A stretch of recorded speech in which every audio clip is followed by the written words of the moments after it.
बिस्मिल्लाहिर्रहमानिर्रहीम। तो last class में अगर आपको याद हो हमने आपसे डिस्कशन किया किस हवाले से, सप्लाई के हवाले से। सप्लाई की डेफिनेशन पढ़ी हमने कि सप्लाई की डेफिनेशन के अंदर क्या होगा, सेल आती है, डिस्पोजल आता है, वो एसेट्स जो हायर परचेज एग्रीमेंट के तहत ट्रांसफर हुए हैं वो भी आ जाएंगे। ठीक है जी। मैन्युफैक्चर का गुड्स विदड्रॉ कर लेना, उसको बिजनेस या नॉन बिजनेस यूज में ले लेना, ये भी इसमें आएगा अगर आपको याद हो। फिर आपने कहा भाई कि अगर गुड्स कौन डिस्पोज ऑफ करे, ट्रांसफरी, असाइनी जो कि असाइन हुआ है, या लिक्विडेटर जो कि असाइन हुआ है डेट को सेटिस्फाई करने के लिए, वो भी उसका भी गुड्स ट्रांसफर करना क्या है, सप्लाई था। ठीक है जी। उसके बाद एक कॉन्सेप्ट था किस चीज़ का, टोल मैन्युफैक्चरर का। ठीक। तो ये तमाम बातें कल की क्लास में कवर हुई आपके सामने, मैंने मुख्तलिफ पॉइंट्स में रखे और ख़ास तौर पे आपको समझाया कि बेटा मैन्युफैक्चर गुड्स जो है ना, मैन्युफैक्चर गुड्स उस वो बड़ी इंपॉर्टेंट है। अगर आप अपनी इन्वेंट्री में से मैन्युफैक्चर गुड्स विड्रॉ करोगे आपको सेल्स टैक्स चार्ज करना पड़ेगा। हाँ, अगर आप अपनी इन्वेंट्री में से मैन्युफैक्चर गुड्स इस्तेमाल करते हो किसी और गुड्स को मैन्युफैक्चर करने के लिए, और वो मैन्युफैक्चर गुड्स जो आप मैन्युफैक्चर कर रहे हैं वो आपका सप्लाई करना एग्जाम्प्ट अगर नहीं है, तो ये इन हाउस कंजम्पशन कहलाएगी और ये इन हाउस ट्रांसफर एग्जाम्प्ट हो जाएगा। हाँ, लेकिन अगर आप मैन्युफैक्चर गुड इस्तेमाल करते हैं otherwise then to generate taxable supply, तो वो चार्जेबल टू सेल्स टैक्स। ये तमाम बातें आपके सामने डिस्कस हो चुकी है। अब मसला क्या है, तीन बातें हैं अगर आप याद रख लें। Number one, goods sales tax charge करते हुए देखना है कि क्या आप जिस चीज पर सेल्स टैक्स चार्ज कर रहे हैं वो गुड्स है। गुड्स का मतलब क्या होगा, मूवेबल प्रॉपर्टी। ठीक है जी। फिर क्या वो गुड्स जो ट्रांसफर हो रही है वो सप्लाई की डायरेक्शन में फॉल करती हैं, अगर करती हैं तो वो गुड्स की क्या हो गई, सप्लाई हो गई। अब उसमें एक तीसरी चीज आती है, इसको बोलेंगे टैक्सेबल एक्टिविटी।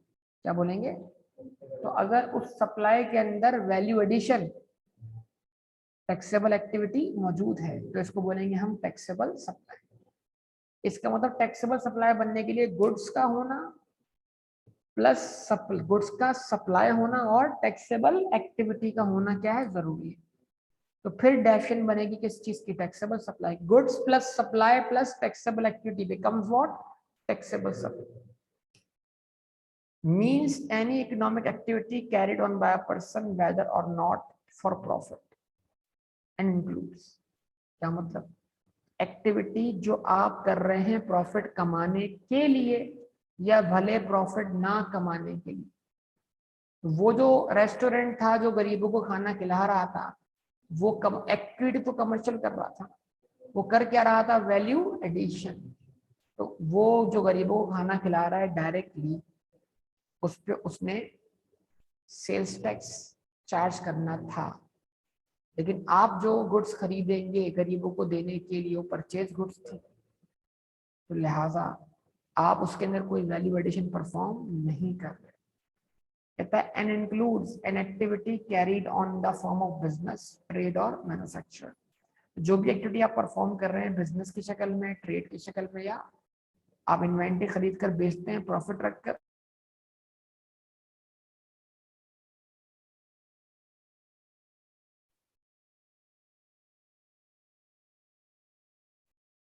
आप इन्वेंट्री, ठीक है जी, बिजनेस कर रहे हैं, आप इन्वेंट्री क्या कर रहे हैं, खरीद कर बेच रहे हैं आगे प्रॉफिट रखकर, या आप इन्वेंट्री क्या कर रहे हैं, मैन्युफैक्चर कर रहे हैं। दोनों सूरतों में आपकी ये सप्लाई जो होगी टैक्सेबल सप्लाई होगी, अनलेस कि आपको लॉ की तरफ से क्या मिल जाए, कोई एग्जेम्पशन मिल जाए।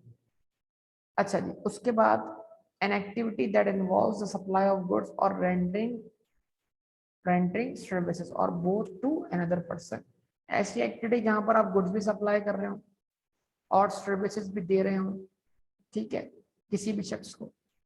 अगर आप कैटरिंग सर्विस, कैटरिंग बिजनेस करते हैं तो मतलब आप खाना बनाकर क्या कर रहे हैं, सप्लाई कर रहे हैं। इसका मतलब खाना बनाना मैन्युफैक्चरिंग है, गुड्स है, लेकिन वो खाना पकाने की सर्विस देना क्या कहलाएगी, सर्विस कहलाएगी। अच्छा, उसके बाद अब वन ऑफ एडवेंचर और concern in the nature of trade. क्या मतलब, याद कीजिएगा, मैंने कहा बिजनेस एक्टिविटी होने के लिए किसी भी गोडाउन, किसी भी शोरूम की जरूरत नहीं है। अगर आपको डे फर्स्ट इनकम टैक्स की क्लासेस याद हो तो हमने कहा था कि एक सिंगल ट्रांजैक्शन भी इनकम जनरेटिंग एक्टिविटी मानी जा सकती है।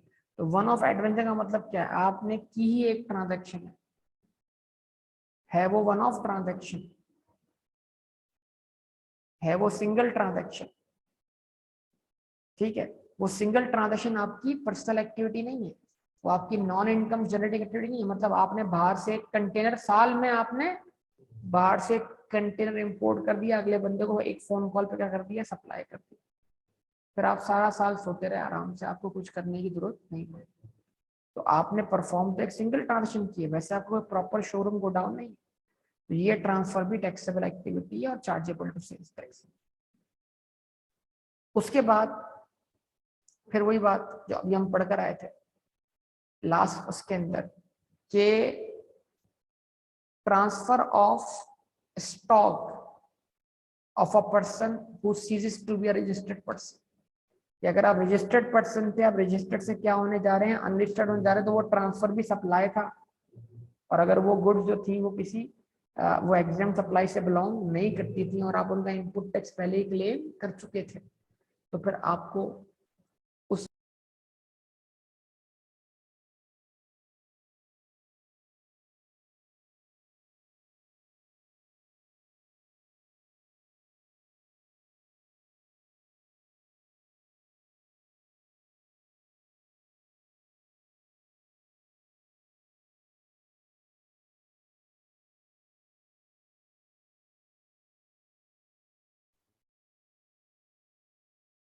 ठीक है। तो एनीथिंग डन और अंडरटेकिंग ड्यूरिंग कमेंसमेंट और termination of the economic activity.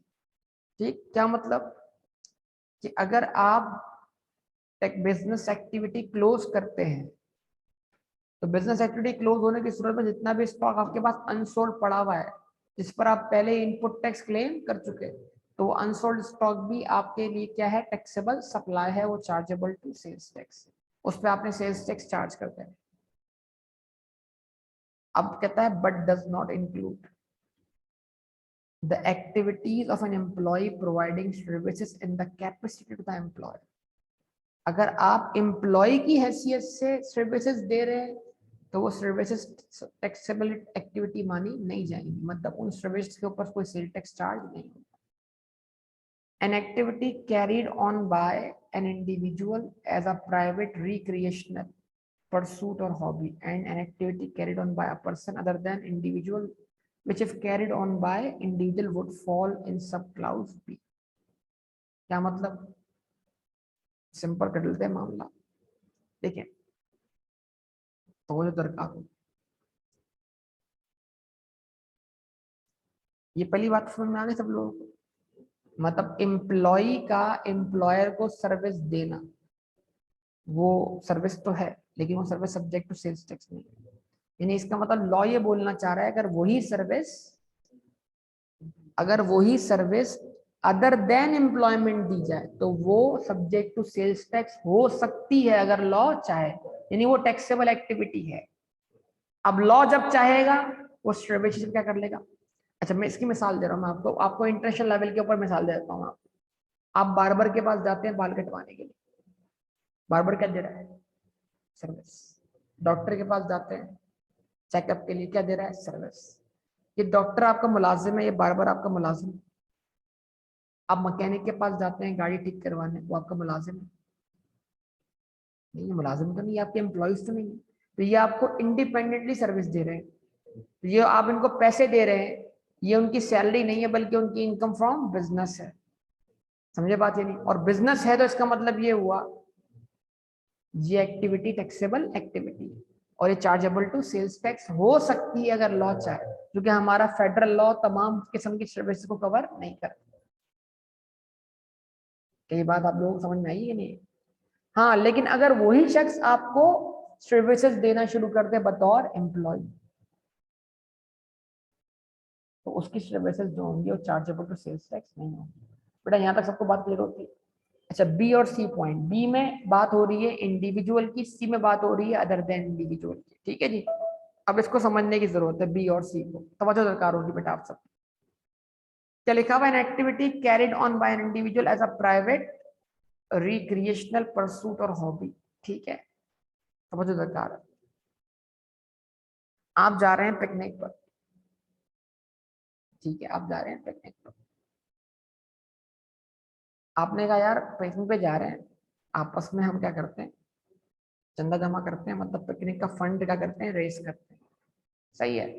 और उस फंड से हम क्या करेंगे, कुछ खाने पीने का सामान वहीं बनाएंगे खुद, हम वहीं पर पिकनिक पर समंदर पे बारबेक्यू पार्टी करेंगे। ठीक है जी। इसका मतलब क्या हुआ कि आपने उसके लिए चिकन खरीदा, सही है, आपने उसके लिए मुख्तलिफ किस्म का सामान खरीदा, ठीक है, उन तमाम सामान पर, उन तब चीजों पर हो सकता है आपने सेल टैक्स पे किया हो, किसी चीज पे ना किया हो।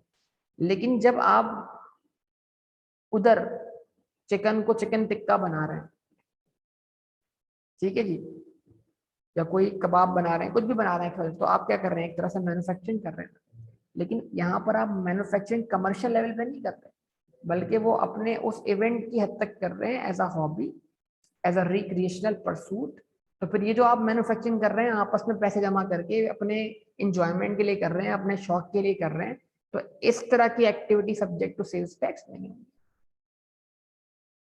ये बात समझ में आती है नहीं आती, बड़े जवाब दीजिएगा सब। लेकिन फर्ज कर लें आपने बोला यार कौन पकाएगा, हम तो एंजॉय करने के लिए जा रहे हैं, सुनिएगा बात को, आप अपने साथ एक कैटरर लेके जाते हैं वहां पर, और आप बोलते हैं भाई कैटरर भाई आप हमें पका के देंगे।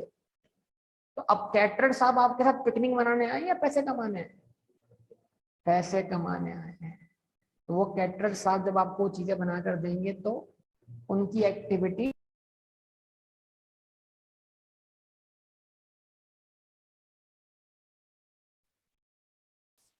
तो कैटरर साहब की जो एक्टिविटी है वो टैक्सेबल एक्टिविटी है और वो चार्जेबल टू सेल्स टैक्स होगी अगर लॉ चाहे तो।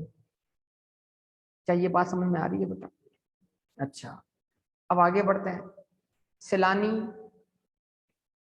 ये जो आप सैलाब जदगान को खाना पका पका के खिला रहे हैं, ये कमर्शियल एक्टिविटी है। तो इसका मतलब सैलानी को हम इंडिविजुअल तो नहीं बोल सकते हैं, ठीक है। अल खिदमत वालों को हम इंडिविजुअल तो नहीं बोल सकते। ये कौन है? यह है नॉन प्रॉफिट ऑर्गेनाइजेशन।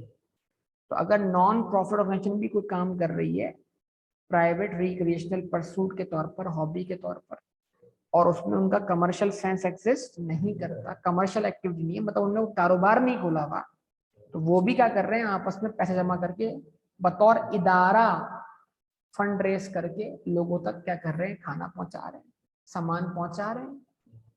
तो सामान पहुंचा रहे हैं तो खरीद के पहुंचा रहे हैं, उसमें उनका कोई प्रॉफिट नहीं है। और अगर कुछ बनाकर दे रहे हैं तो वो भी as a private recreational pursuit और हॉबी दे रहे हैं। तो लिहाजा ये लोग भी जब ये गुड्स डिलीवर करेंगे तो कोई सेल्स टैक्स चार्ज नहीं करेंगे, क्योंकि उनकी ये एक्टिविटी कोई टैक्सेबल एक्टिविटी नहीं है। बेटा सबको क्लियर है ये बात या नहीं? काइंडली बता दीजिएगा मुझे।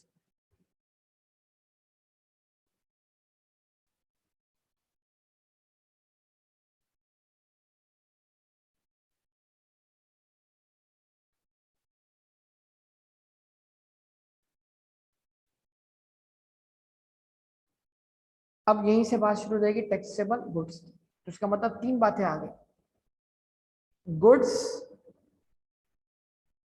Plus taxable activity becomes taxable goods plus supply becomes taxable supply. तो all goods other than exempt goods,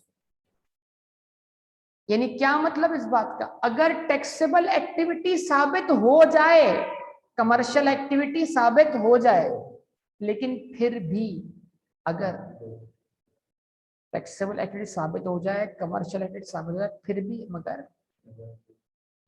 भी मगर लॉ क्या कर दे, उन गुड्स को एग्जेम्प्ट कर दे, तो फिर आप उसके ऊपर सेल्स टैक्स चार्ज नहीं करेंगे। है कमर्शियल एक्टिविटी, किताबें बेचने वाला किताब ही बेच रहा है भाई, प्रॉफिट रख रहा है वो, उसके अंदर कमर्शियल एक्टिविटी मौजूद है। लेकिन लॉ अगर किताब को एग्जाम कर रहा है, एग्जाम है, कॉटेज इंडस्ट्री वाला भी प्रॉफिट रख के चीजें बेच रहा है, लेकिन लॉ ने अगर उसको एग्जाम कर दिया तो एग्जाम है। रिटेलर भी अपना प्रॉफिट रख के चीजें बेच रहा है, लॉ ने एग्जाम कर दिया तो क्या एग्जाम है। तो all goods other than exempt good, it means that all goods are subject to sales tax unless specifically exempt. On the other hand, services are not all inclusive and only specified services are subject to sales tax under the provincial ordinances. Taxable supply. A supply of taxable goods by an importer, manufacturer, wholesaler, dealer, distributor, retailer, including zero rate supply but excluding exempt. यानी अगर taxable goods, यानी इसका मतलब पहले good होना देखा जाएगा, तवज्जो बेटा, फिर टैक्सेबल एक्टिविटी देखी जाएगी, फिर टैक्सेबल गुड्स सप्लाई हो रही है देखा जाएगा। तो अगर टैक्सेबल गुड्स क्या हो जाए, सप्लाई हो जाए, तो एक चीज गुड्स ही नहीं है तो फिर उसके अंदर आपको टैक्सेबल एक्टिविटी देखने की जरूरत नहीं है। एक चीज गुड है तो फिर उसके अंदर आप देखें टैक्सेबल एक्टिविटी, यहां तक वो क्या बन गई, टैक्सेबल गुड बन गई। अगला पॉइंट क्या है, क्या टैक्सेबल गुड्स का जो ट्रांसफर है वो सप्लाई है, अगर है तो टैक्सेबल सप्लाई है और चार्जेबल टू सेल्स टैक्स। और टैक्सेबल सप्लाई के अंदर जीरो रेटेड सप्लाई भी शामिल है, ताकि आप 0% आउटपुट टैक्स चार्ज करके अपना इनपुट टैक्स क्लेम कर सकें। अब एक फॉर्मूला आ रहा है टैक्स फ्रैक्शन का। अगर किसी इनवॉइस के अंदर सेल्स टैक्स क्या हो, इंक्लूसिव, तो आप लगाएंगे percentage of sale tax 17 divide by percentage of sale tax 17 plus 100, 17 divided by 117 multiply by. Where sales tax is not separately charged, then the amount of tax is calculated on the basis of tax fraction formula. An invoice shows an amount of rupees 2340 without identifying the amount of sales tax. The sales tax rate is 17% and the amount of sales tax work out to be rupees 340. कैसे, 2340 multiply by 17 divide bye 170। तो आपको अगर याद हो ये point, देखो ये कुछ बातें हैं जो हमें थोड़ा सा सेंस नहीं बनता कि बीच में क्यों आ रही, तो इसका थोड़ा सेंस बनाते हैं, कनेक्ट कर लेते हैं। अच्छा, अब टैक्सेबल सप्लाई तो क्यों आ रही, तो हमने आ गया कि भाई उसका ताल्लुक है सेल टैक्स चार्ज करने से। अगर एक चीज गुड नहीं तो सेल टैक्स सवाल नहीं, गुड्स है, अगला हिस्सा क्या है, टैक्सेबल एक्टिविटी है। तो अगर गुड्स प्लस टैक्सेबल एक्टिविटी ले आए तो क्या बन जाएगी, टैक्सेबल गुड्स बन जाएंगी, प्लस सप्लाई ऐड कर दें क्या बन जाएगा, टैक्सेबल सप्लाई बन जाएगा, चार्जेबल टू सेल्स टैक्स। 17% का कॉन्सेप्ट क्या है यहाँ पर, जो इंक्लूसिव वाला है, टैक्स फ्रैक्शन लॉ ने क्यों बताइए। क्या हमने सेल टैक्स ऐसे कैलकुलेट करना है, नहीं, हमने तो सेल टैक्स डायरेक्ट 17% पे कैलकुलेट करना है अगर वैल्यू एक्सक्लूसिव सेल टैक्स हो तो। लेकिन ये कॉन्सेप्ट कहाँ पर है, देखें, अगर आप लायबल टू बी रजिस्टर्ड है तो सेल टैक्स डिपार्टमेंट आपको सेल टैक्स रिकवर करेगा। तो जो इनवॉइस आपकी होगी वो सेल टैक्स शो नहीं कर रही ना, तो वो सेल टैक्स ऐसे निकाल देगा, मल्टीप्लाई बाय 17 डिवाइड बाय 117। जिन इनवॉइसेस में सेल टैक्स दिखाई नहीं दे रहा होगा उसमें यह अज्यूम किया जाएगा कि इसमें सेल टैक्स शामिल है और उसके ऊपर टैक्स फ्रैक्शन लगा दी जाएगी।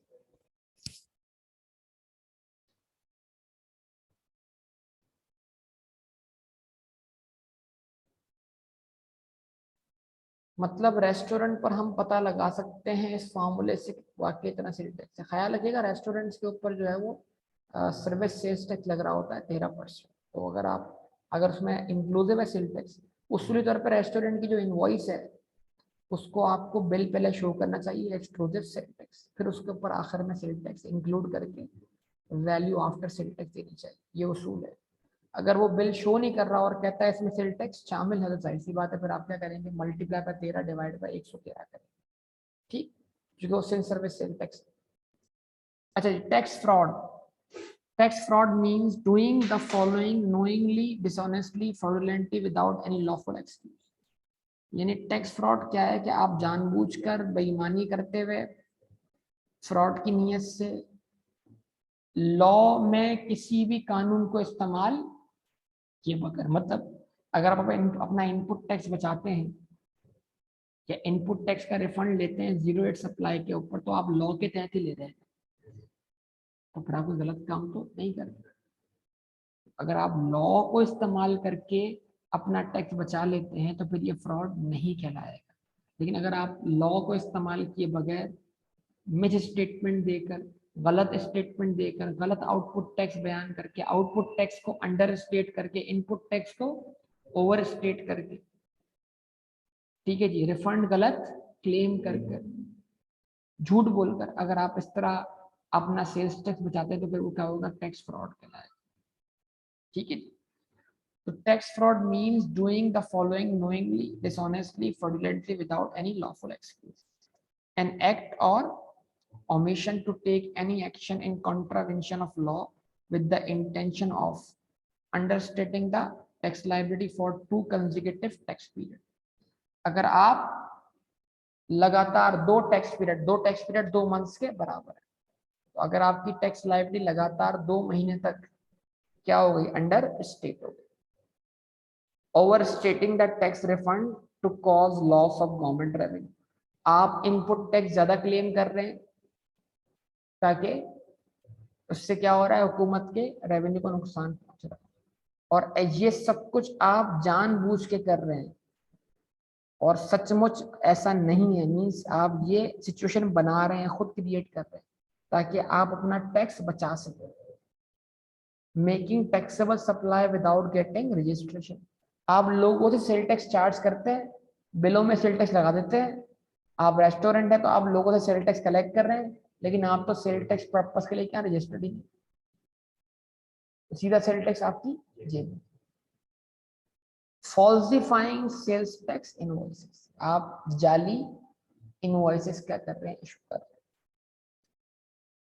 तो अगर ये सारे काम आप कर रहे हैं तो इसका मतलब ये हुआ कि आप टैक्स फ्रॉड में इन्वॉल्व। अच्छा, इससे पहले हम प्रॉपर डेबिट और क्रेडिट नोट पढ़ चुके थे, तो अब टैक्स इनवॉइस। इसका मतलब अगर आपकी इनवॉइस के अंदर ये बातें ना हो तो वो इनवॉइस टैक्स इनवॉइस नहीं कहलाएगी। और अगर आपके पास इनपुट टैक्स क्लेम करने के लिए टैक्स इनवॉइस नहीं है, मतलब टैक्स इनवॉइस को टैक्स इनवॉइस जब माना जाएगा जब उसमें ये तमाम बातें मौजूद हैं।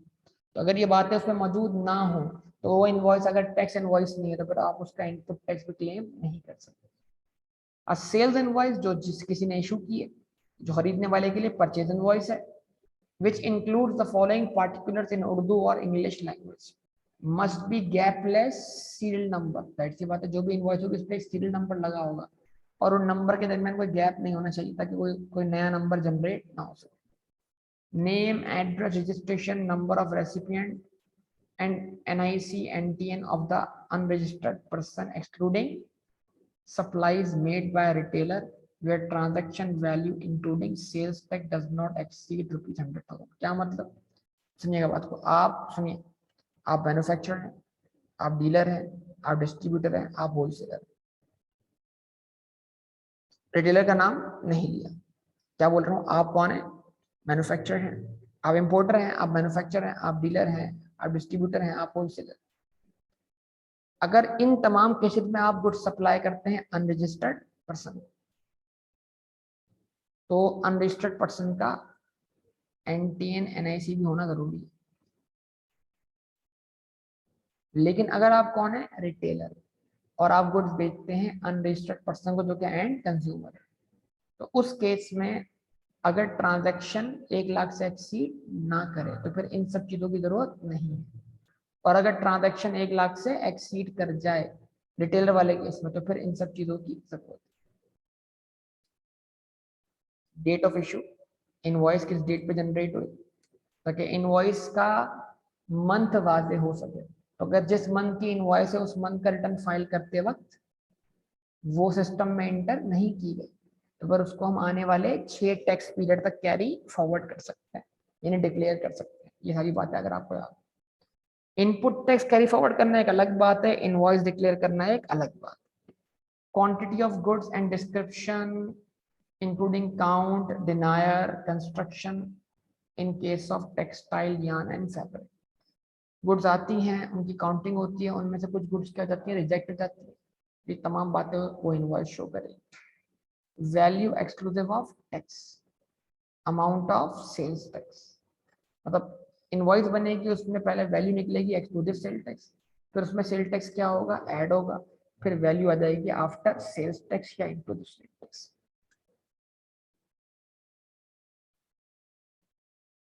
If it is subsequently proved that NIC provided by the purchaser was not correct, then no tax or penalty shall apply against the seller in case of sale made in good faith। अगर आप retailer हैं या अगर आप retailer नहीं भी हैं तब भी आपने गुड्स बेची है किसी अनरजिस्टर्ड पर्सन को, उसने आपको NIC दिया है लेकिन वो NIC नंबर उसका अपना नहीं है, तो आपने तो वो NIC नंबर लिया था इन गुड फेथ, यानी उस गलत नंबर लेने में या उससे निकलवाने में आप शामिल नहीं, तो आपका इनपुट टैक्स डेट नहीं होगा। Not more than one tax invoice shall be issued for a taxable supply. जब आप गुड्स बेचते हैं तो आप एक ही क्या करते हैं, इनवॉइस इशू करते हैं एक ट्रांजैक्शन के लिए। अगर उस ट्रांजैक्शन को आपने अमेंड करना होता है तो फिर आप पिछली इनवॉइस को कैंसिल करके कोई नई इनवॉइस इशू नहीं करते, बल्कि आप डेबिट या क्रेडिट नोट इस्तेमाल करते हैं। बेटा समझ में आती है बात कि किसी भी इनवॉइस को अमेंड करने के लिए पिछली इनवॉइस खत्म नहीं होगी, बल्कि उसको अमेंड करने के लिए प्रॉपर डेबिट और क्रेडिट नोट इस्तेमाल हो। टैक्स पीरियड क्या है, 1 मंथ और such other period as the FBR में specify with the approval of the federal minister in charge. आमतौर पर टैक्स पीरियड जो है वो 1 महीना है, तो इसका मतलब सेल्स टैक्स का रिटर्न हर महीने क्या होगा, क्या कहते हैं, सेल्स टैक्स रिटर्न हर महीने क्या किया जाएगा, फाइल किया जाएगा। अच्छा जी, ये बड़ा इंपॉर्टेंट टॉपिक था माजी में पिछले साल तक, लेकिन इसकी अहमियत जो है वो पिछले साल जब ये लॉ रिवाइज हो खत्म हो गई। बड़ा इंटरेस्टिंग किस्सा हुआ था हमारे मार्केट में कि पहले टाइम ऑफ सप्लाई का मतलब क्या है, point of chargeability of sales tax. Time of supply means point of chargeability of sales. मैं फिर रिपीट कर रहा हूँ, मतलब किस पॉइंट पे सेल टैक्स चार्ज करना। तो पहले ये था कि अगर हम कस्टमर से एडवांस रिसीव करते हैं या उसको गुड्स सप्लाई करते हैं, यानी कस्टमर से कैश मिले या एडवांस या गुड्स सप्लाई हो, विच एवर इज अर्लियर। मतलब अगर आप कस्टमर से 1 लाख रुपए एडवांस लेते हैं तो आपको एडवांस लेते वक्त सेल टैक्स चार्ज करना था, गुड्स भले आप बाद में डिलीवर करें। जैसे आपने गाड़ी बुक करवाई, एडवांस दे दिया, तो पहले वो लोग आपसे सेल्स टैक्स चार्ज कर लेते थे एडवांस लेते वक्त, लेकिन लॉ ने क्या कर दिया, पिछले साल सप्लाई की डेफिनेशन को चेंज कर दिया। जब सप्लाई की डेफिनेशन क्या हो गई, चेंज हो गई, तो लिखा हुआ क्या आ गया, this definition is very important. इसका मतलब अब मौजूदा दौर के अंदर advance to customer, advance from customer और एडवांस टू सप्लायर के ऊपर कोई सेल टैक्स चार्ज नहीं होगा। अगर आपने किसी कस्टमर से एडवांस पैसे ले लिए तो आप सेल टैक्स कलेक्ट नहीं करेंगे जब तक कि आप उसको गुड डिलीवर ना करें। वरना पहले ऐसा नहीं था। अगर आपको कोई पुराना सोल्यूशन मिलता है इसका ICAP के अंदर, या आप पास्ट पेपर के सोल्यूशन देख रहे हैं, तो वो सोल्यूशन गलत हो जाएंगे इस चेंज होने की वजह से। तो माजी के जितने भी सोल्यूशन है उसके अंदर एडवांस के ऊपर सेल टैक्स चार्ज हुआ हो, मौजूदा सोल्यूशन के अंदर सेल टैक्स चार्ज नहीं हो। तो फिर बोल रहा हूँ, इस लाइन का मतलब क्या है, point of chargeability of sales tax. This definition is very important as it determines as to when the sales tax incidence arises. Time of supply depends on different situations as under normal मतलब जहां पर आप goods या services दे रहे हैं, time at which goods are delivered और made available to the recipient of the supply. यानी जब तक गुड्स डिलीवर ना हो जाए, गुड डिस्पैच ना हो जाए, या गुड्स रेडी हो और सामने वाले की जिम्मेदारी को उसने क्या करनी है, आपके गोडाउन से उठानी। आपने बोला भाई आपका माल रेडी पड़ा हुआ है, आप उठा लें। इसके बाद कुछ हुआ, इस सामान का मतलब हम जानबूझ के नहीं, कोई खुदा ना खास्ता सैलाब आ सकता है, आग लग सकती है, तो ये जो गोडाउन हमारा है, सामान आपका है, इसका मतलब वहां पड़े हुए सामान का आपने कंट्रोल क्या कर दिया, अगली पार्टी को ट्रांसफर कर दिया। बोला आप उठा लो अब इसको, इसके बाद अब हमारी जिम्मेदारी नहीं होगी।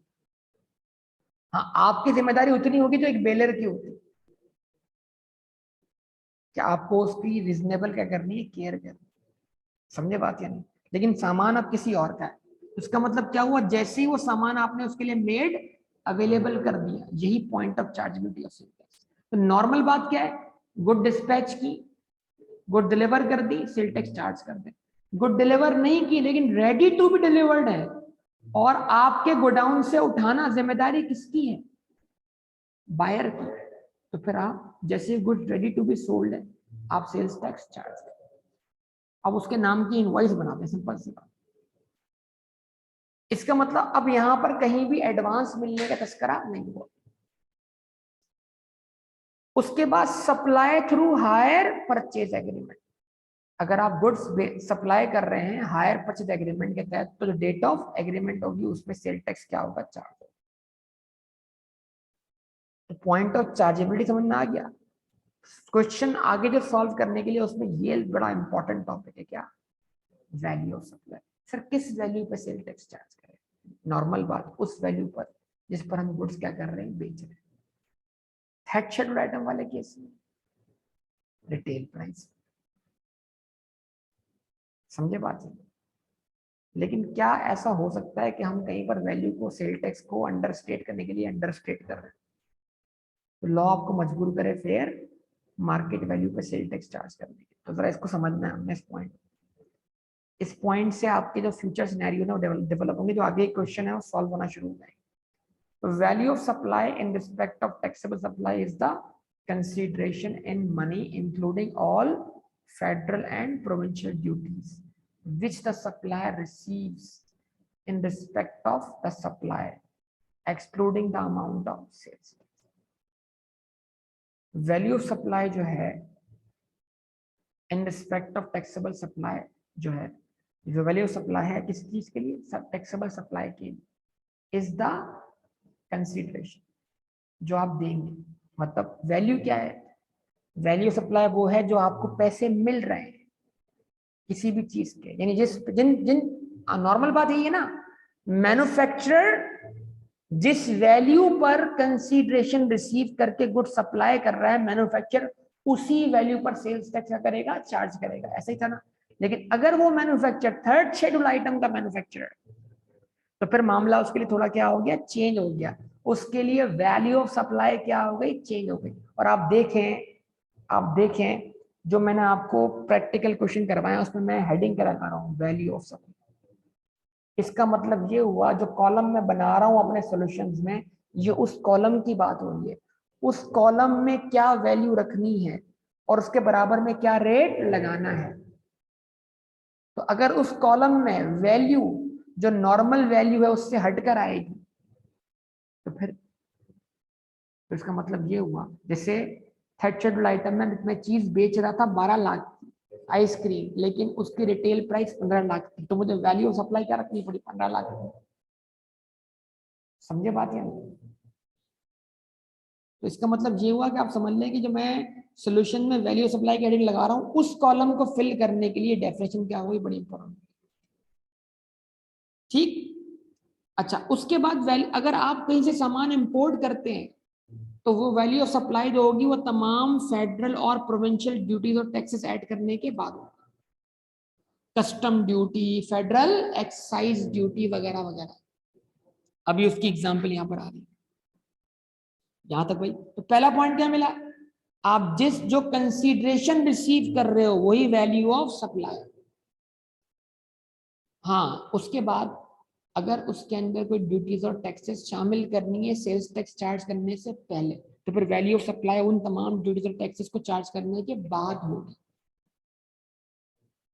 क्लियर चल रहे हैं कि नहीं चल रहे? अच्छा जी। The FBR has power to fix the value of any imported goods or taxable supplies. FBR के पास ये पावर है कि वो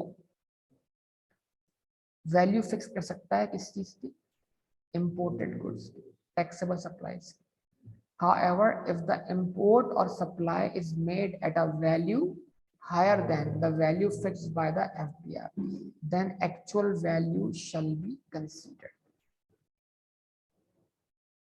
क्या मतलब, क्या मतलब, किसी ट्रांजैक्शन के अंदर एफबीआर वैल्यू फिक्स कर सकता है। जैसे इससे पीछे हमने एक डेफिनेशन पढ़ी थी रिटेल प्राइस, तो जहां पर एक से ज्यादा रिटेल प्राइस हो वहां पर हाई रिटेल प्राइस हो। फिर एक कॉन्सेप्ट पढ़ा था हमने सिमिलर सप्लाई का।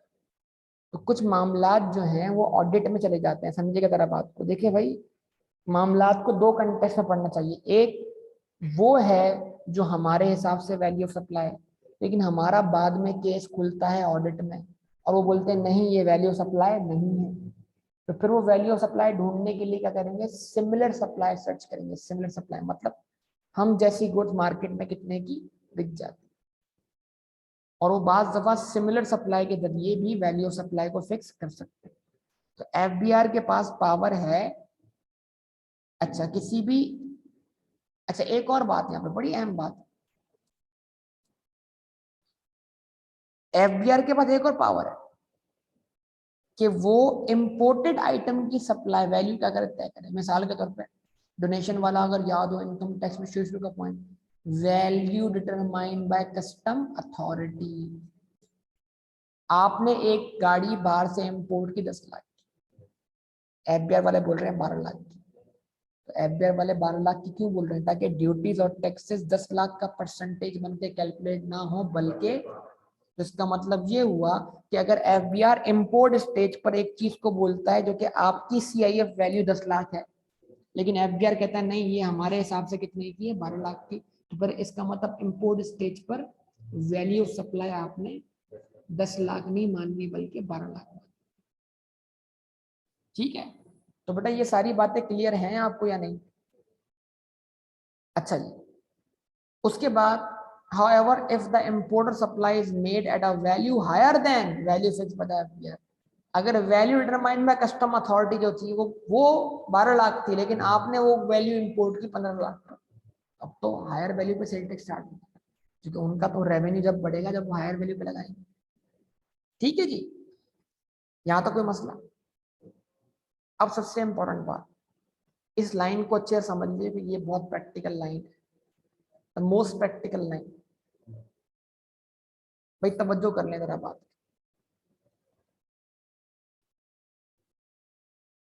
ठीक है? इसके दो तीन सिनेरियो सुन लीजिएगा, इसके दो तीन सिनेरियो सुन लीजिएगा। इसके दो तीन सिनेरियोस क्या हैं? आप एक शॉप पे गए, आपने वहां एक चीज पसंद की, परचेज की, आपने प्राइस पूछी, उसने बोला फुल एंड फाइनल, आपने बहुत जोर लगाया नेगोशिएट करने की कोशिश की, उसने आपको फिर, आप जब इतना इसरार करे तो उसने आपको 10% डिस्काउंट दिया। ये डिस्काउंट देना उसकी नॉर्मल बिजनेस प्रैक्टिस नहीं है, और ये स्पेशल डिस्काउंट आपको मिल गया है। ये स्पेशल डिस्काउंट आपको अपनी पावर ऑफ निगोशिएशन से मिल सकता है, किसी का फोन करवाने से मिल सकता है। ये डिस्काउंट मिला है आपको स्पेशल कंसीडरेशन, इसका मतलब अब वैल्यू ऑफ सप्लाई के अंदर ये डिस्काउंट काउंट नहीं होगा। मिसाल के तौर पर आपने एक चीज खरीदी है 10,000 की, उससे मिला आपको 10% डिस्काउंट, वो पड़ी आपको कितने की, 9,000 की। तो इस केस में सेल्स टैक्स 9,000 रुपये नहीं बल्कि 10,000 रुपये चार्ज, क्योंकि स्पेशल डिस्काउंट। अगर ये बिजनेस अपनी प्रोडक्ट क्या कर दे, सबके लिए 10% से ऑफ कर दे, मतलब 10% की क्या लगा दे, सेल लगा दे, तो अब ये डिस्काउंट देना क्या हो गया, उसकी नॉर्मल बिजनेस प्रैक्टिस हो गया। तो अब सेल्स टैक्स 9,000 पे ही क्या होगा, चार्ज। पॉइंट नंबर 1 क्लियर हो गया भाई सबको? अच्छा, तीसरा केस सुनो, उसने सेल लगाई भी थी, उसने सेल लगाई भी थी, कितनी, 10% से। आपने फोन करवा के उसको 25% करवा दिया, तो आपने 9,000 वाली चीज कितनी खरीदी, तो आप सेल टैक्स पे चार्ज हो 9,000। तो पेपर में क्या करना है, तो 7,500 जो है वो 25% डिस्काउंट देने के बाद है, तो ये खुद कितना हुआ, 75%। तो आपने 7,500 को डिवाइड करना है, पॉइंट नहीं, डिवाइड करना है 75 से, और ले आना है उसको किस पर, 90 पर, जो कि 90 तक जो डिस्काउंट था, 10% का डिस्काउंट, वो नॉर्मल प्रैक्टिस था। तो जो एबनॉर्मल डिस्काउंट है वो आपने वैल्यू ऑफ सप्लाई में रिवर्स करवा देना है या ऐड करवा देना है, ताकि आप सेल्स टैक्स चार्ज कर सकें। मतलब 7,500 में आपने 7,500 में आपने 1,500 का इजाफा करवा दिया। 10,000 प्राइस थी, 10% डिस्काउंट था, चीज की 90,000 की, 9,000 रुपए, 10,000 का 90% लगता है।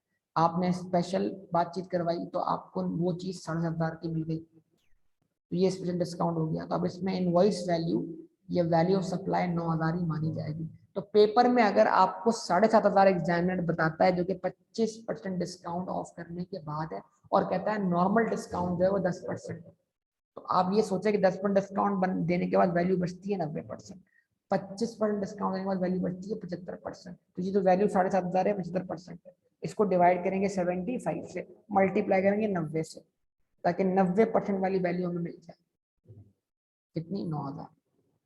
और उसके ऊपर हम क्या कर रहे होंगे, सेल्स टैक्स चार्ज कर रहे होंगे। और अगर डिस्काउंट देना आपकी नॉर्मल प्रैक्टिस है तो फिर एक आइटम ऐसा है जिस पर डिस्काउंट कंसीडर ही नहीं किया जाएगा, भले नॉर्मल प्रैक्टिस हो तब भी, वो है थर्ड शेड्यूल आइटम। जब तक के थर्ड शेड्यूल आइटम की रिटेल प्राइस पे डिस्काउंट ना बने, घुमाने वाला पॉइंट बताना ना, इसका मतलब रिटेल प्राइस अगर कम कर दी गई third schedule item overall market में, तो फिर तो मसला ही नहीं, ठीक है ना। बतौर मैन्युफैक्चरर आप 12 लाख की चीज 11 लाख की बेच रहे हो, लेकिन उसकी रिटेल प्राइस आज भी कितनी है, 15 लाख है, तो सेल्स टैक्स 15 लाख पे ही चार्ज हो, डिस्काउंट का इससे कोई लेना देना नहीं है। हाँ, बतौर मैन्युफैक्चरर आप चीज बेच रहे हो 12 लाख की, माजी में उसकी रिटेल प्राइस 15 लाख थी, अब उसकी रिटेल प्राइस जो है वो मिसाल के तौर पे कम हो गई है 14 लाख, तो अब क्या करें, सेल्स टैक्स रिटेल प्राइस पे चार्ज करें जो आज की रिटेल प्राइस है। तो थर्ड शेड्यूल आइटम में डिस्काउंट उस वक्त तक कंसीडर नहीं किया जा सकता जब तक के रिटेल प्राइस पे चेंज ना आ जाए।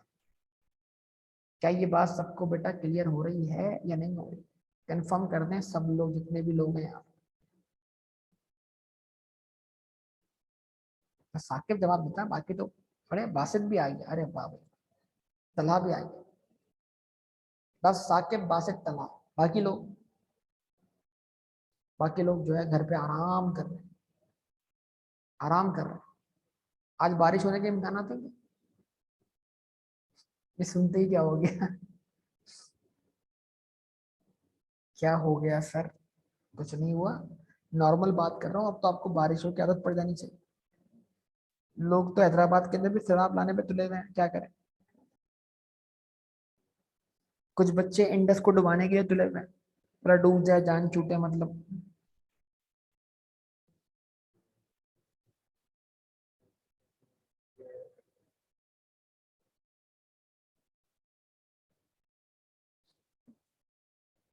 ठीक है, तो कुछ बच्चे के दिल ही दिल में जो है इंडस डुबवाने के चक्कर में, हाँ, इंडस होटल 12, चले जी, उसके बाद क्या लिखा हुआ है भाई, यहाँ तक बात क्लियर है।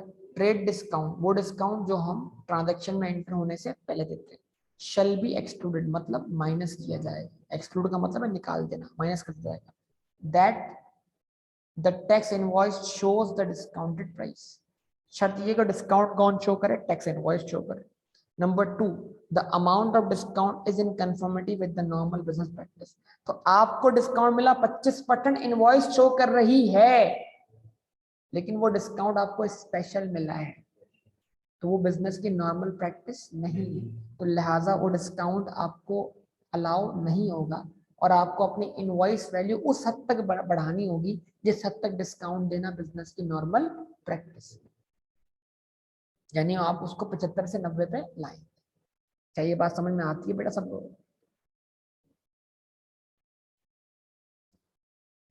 नोट क्या है भाई, discount shall not be considered for third schedule item as per supplier is suppose to charge, as a supplier is supposed to charge sales tax on the recommended retail price instead of his own value of supply। Ice cream वाले case में value of supply 12 lakh थी, लेकिन retail price 15 lakh. आसान हो रही,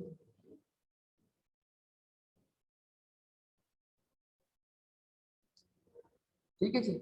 तो क्या लिखा हुआ है भाई, discount shall not be considered for third schedule item as the supplier is supposed to charge sales tax on recommended retail price instead of its own value supply। तो उसकी आइसक्रीम वाले केस में वैल्यू सप्लाई 12 लाख थी, लेकिन retail price 15 lakh थी, तो 15 लाख पे उसने सेल टैक्स चार्ज किया, लिहाजा यहाँ पर जो डिस्काउंट है इसका कोई लेना देना नहीं, अनलेस कि जब तक रिटेल प्राइस चेंज ना हो। अर्ली पेमेंट डिस्काउंट कौन सा होता है, सेटलमेंट डिस्काउंट होता है, जो इनवॉइस को पेमेंट करते वक्त दिया जाए, कैश डिस्काउंट, उसका भी इससे कोई ताल्लुक नहीं क्योंकि उसको इनवॉइस शो नहीं करता। अब ये आपके सामने डिफरेंट सिचुएशंस हैं जिसके अंदर मुख्तलिफ किस्म की क्या दी गई है, सब केसेस दिए गए, ठीक है। In certain cases the value of supply shall be different amount, different, ये इंपॉर्टेंट है, सेल्स टैक्स का सबसे important part, this is important. Different situation में वैल्यू ऑफ सप्लाई क्या होगी। Normal case, consideration in money including all federal and provincial duties which the supplier receives in respect of the supply excluding the amount of sales tax।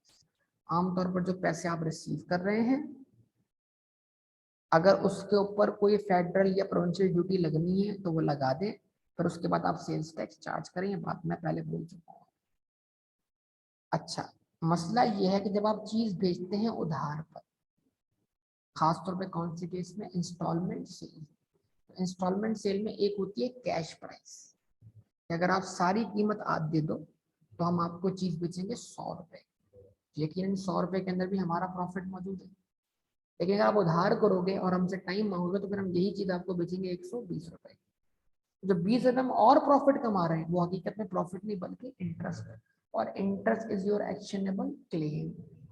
तो interest जब good ही नहीं है तो जो इजाफी 20 रुपए हैं उसके ऊपर सेल टैक्स चार्ज नहीं हो सकता, थोड़ा दिमाग चलाइएगा, क्योंकि वो इंटरेस्ट क्या है, रिसीवेबल है।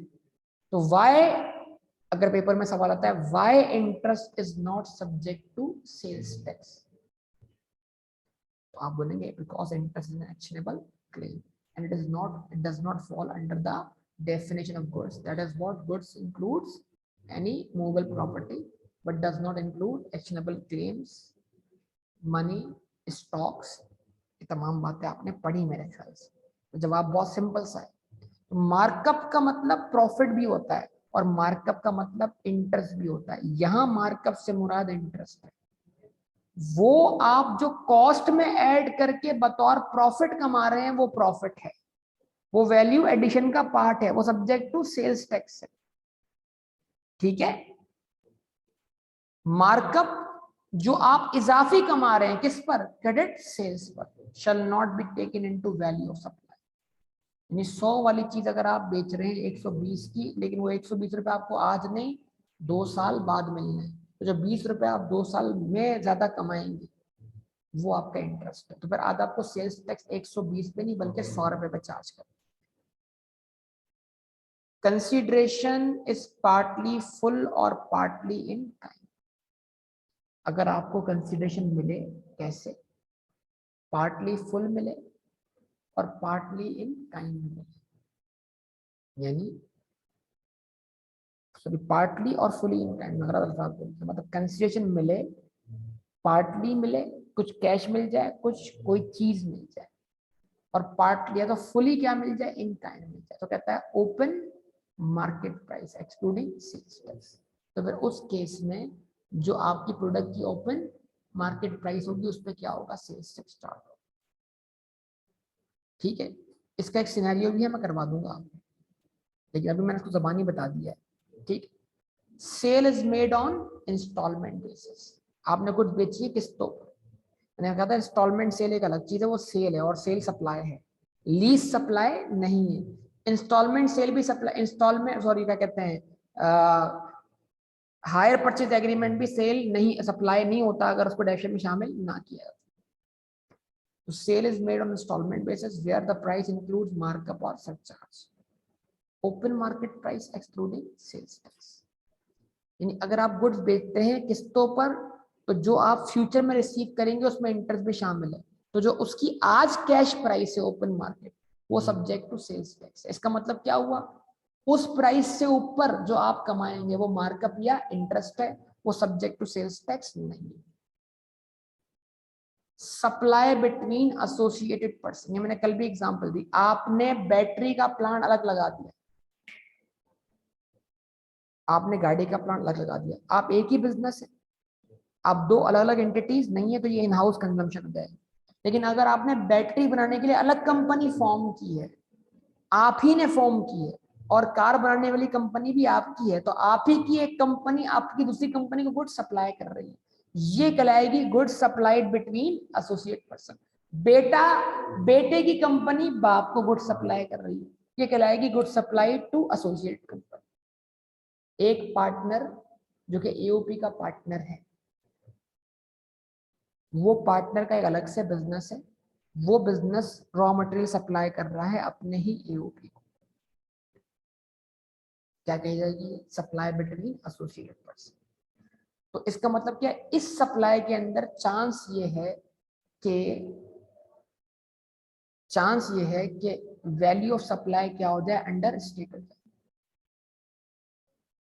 तो फिर इस केस में रूल क्या बना? Value as the normal case, यानी जो आप सेलिंग प्राइस चार्ज कर रहे हैं उसी पे सेल टैक्स चार्ज करें, या फिर open market price whichever is higher.